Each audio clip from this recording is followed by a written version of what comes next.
जंगली शेरों ने मिलकर एक गधे का शिकार किया, लेकिन उनमें से एक शेर ने कहा, इसे मारो मत, मेरे पास इसको लेकर एक बेहतरीन योजना है। उस योजना के तहत शेरों ने गधे को अपने साथ रखा, उसकी देखभाल करके उसका विश्वास जीत लिया। फिर एक दिन उसे वापस गधों के समाज में भेज दिया, पर इस बार वो गधा एक गधे की तरह नहीं, बल्कि वो एक शेर के समान गधों का राजा बनकर वापस आया था, जिसके पीछे सभी शेरों का साथ था।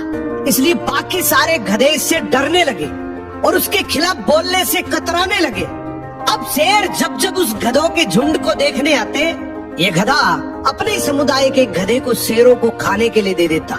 ये गधा गधों के बीच तो एक शेर जितना ताकतवर बन गया था, लेकिन शेरों के बीच वो अब भी एक गधा ही था।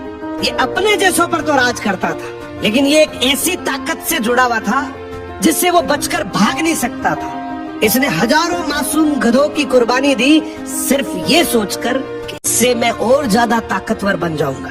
एक दिन ऐसा आया कि सभी गधों ने एकजुट होकर उसका विरोध किया और ये ठान लिया कि इस बार शेर जब भी शिकार करने के लिए आएंगे तो हम में से कोई नहीं जाएगा, चाहे उसका परिणाम कुछ भी हो।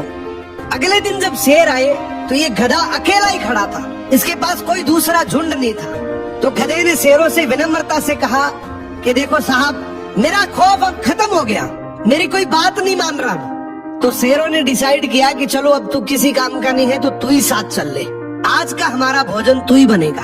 इस तरीके से आखिर में इस गधे का भी शिकार हो गया।